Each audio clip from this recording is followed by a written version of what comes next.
Um, I don't know if I've really been keeping a balance, if I were going to be honest. Um, and I think, like, I guess that's something that this program has really given me an opportunity to work on. I do, like, I think I'm managing things well in the sense that, like, I've managed to keep on top of things, but it's definitely been really stressful. And that's mainly because, um, like, I've started summer school around the same time as starting this program, and I guess I really did not expect summer school to be as much work as it was.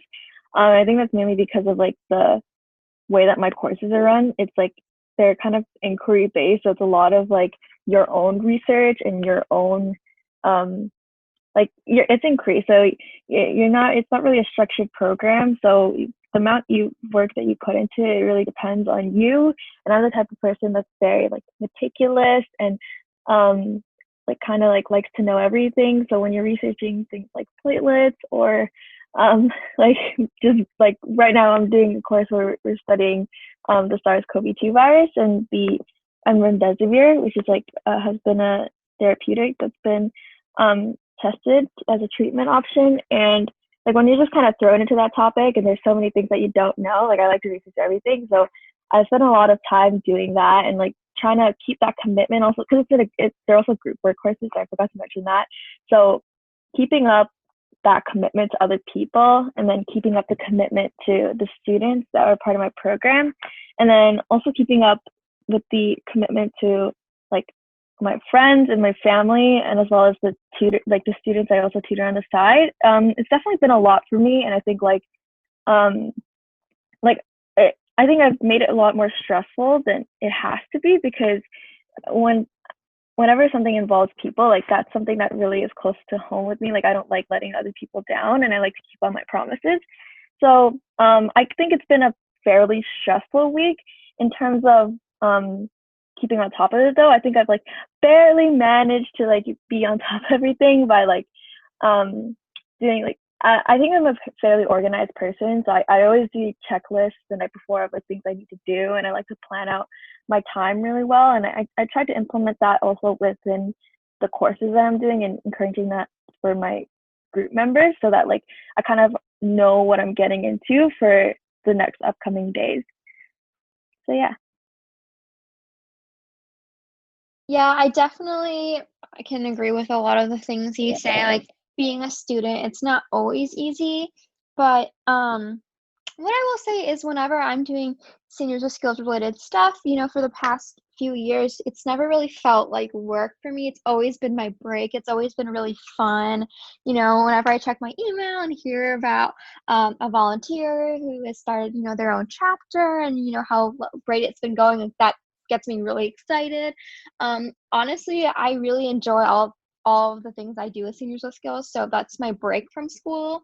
Definitely, finals week and weeks like those are tough, but most of the time I'm able to find it manageable. And I think one thing that really helps me is just having a really big team. So I think when you first get started, when you start your own organization or nonprofit, it's just you. And I feel that, for because I've been volunteering for so many years and starting smaller initiatives before Seniors with Skills, it felt like everything was on me. So if I took a week off, like, nothing would happen. But then the second I actually started Seniors with Skills and brought on this huge team, it felt like, I could take a few days off from checking the email because someone else can check it. Someone else is in charge of fundraising and media outreach and all these other aspects of the organization that I felt like were all on me before. So I definitely will say that over time, just bringing in a lot more people on the team has been such a great experience. And I would say for other leaders, if you're struggling a lot with balance, invite other people, invite your friends, invite even your family, people who you think might have a similar interest on your team to help you reach your mission. Yeah, I actually really agree with that. Just because I brought on, a another team member just around, like, 1.5 weeks ago, and it's definitely helped a lot. Like, I think without that friend, like, I definitely would have, I don't know how I would have gone through like the past week. But I guess like I have a question for you. Like I guess like as a leader, like sometimes um like I think I still feel like that thing where it's like I feel like everything kind of is on me. So sometimes I feel bad about giving other people other responsibilities because I feel like if I'm like, the leader, like I should be the one that's the most on top of things or like I guess doing the most. Like how do you navigate that? Because that's something that I'm kind of worried about when trying to like I guess asking other people for help is not the easiest thing to do. That's a good question. So there's around like I would say 17 people on our team.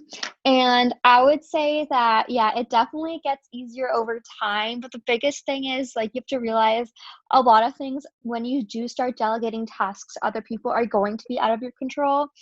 So for example, sometimes I'll look at our social media and, I'm not running that anymore, but I used to like watch every hashtag, every post, every word that was posted. And, I see it and sometimes I'll be like, oh, like maybe I would have said something differently, or maybe I would have like posted another way. So, I mean, like there are pros and cons of bringing in more people on your team. Obviously, things are a lot more effective. But at the same time, it's not, you're starting to outsource some of your work. So it's not all what you're doing. So I definitely would say the biggest thing is just to start letting go and realize you can have so much more of an impact, a global impact, if you do start bringing in more people. And, you might not be able to control everything that happens in the organization, but it's honestly for the best because you're just going to have so much of a bigger group of people helping you. But yeah, I agree. Everyone assumes as a leader that, you're pretty much doing everything. But I would say if just like you're leading the whole team, what I've been doing is since there's so many members of our team, I've had many leaders. So for example, a leader of social media. So we'll have a few people making posts, and then a leader of nursing home outreach. So there's a lot of members on our team trying to reach out to nursing homes, and there's a leader for that. So you can designate other leaders so you don't feel like you're the only leader. So that's maybe one piece of advice for you moving forward. But yeah, definitely expanding the team is hard at first, but you'll thank yourself later. Okay, thank you. I definitely also think that's great advice because currently I'm much like Carla. I'm basically running a one-woman show. I have one person helping me, um, and he has honestly done so much. I'll give him a shout out. His name is Frank Fan, and he helped me set up my entire website, which is something I'm completely unfamiliar with. So that helped a lot. But up until launch day, I had 3 weeks to get all my drawings ready and the website up, as well as social media posts and everything. And I was kind of just juggling all of that at once. And it was really stressful. Yeah. I put a lot of things on the back burner. So I decided this summer not to take summer school at the university I go to, but I decided to take some self-paced courses. That helped a lot in terms of managing time, even though those were low on the priority list for a few weeks. And then I also had responsibilities within the household. I think a lot of people's responsibilities in terms of like, making meals or doing dishes, chores, and things like that, really, a lot of people had more types of those responsibilities, and myself included, that, even though it's like little things, they take up some of your time. And, I remember like the 3 weeks before launching my website, I would just, my sleep schedule was so messed up. I would wake up at 12 and then draw for 12 hours of the day and then do other things as well, like schoolwork and things like that. And then I would go to sleep at 5 a.m. And it was a rough time, yeah. But now it's gotten a little bit better because I don't have to draw so many drawings in a short amount of time. And I also really agree with what Jaya you said about how your extracurricular doesn't really feel like work to you. I think I have spent a lot of time in my university so far doing extracurriculars where I felt like, oh, maybe as passionate about this as I thought. And I think that's really what also inspired me to start Blue Crown Prints, because this is something that it's like playtime for me. I love drawing, and now I do it after in the evenings after doing my courses, and I just spend it as downtime, and it doesn't really feel like I'm doing work.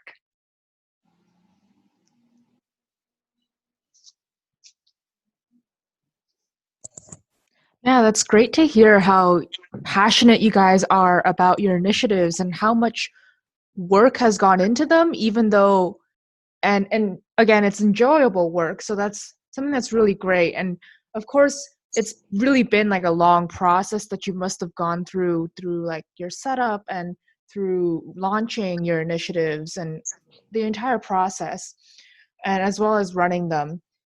I just really want to know, what have you learned in the process? Like any new insights that you've learned?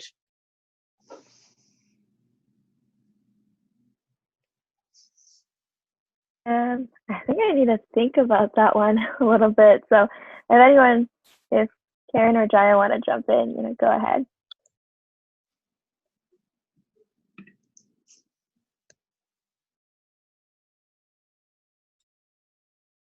Okay, I can go ahead then. So I feel like I've kind of touched on these points with the last question, but I definitely have learned through the process that teamwork is really, really important, and especially with just the amount of volunteers we've had.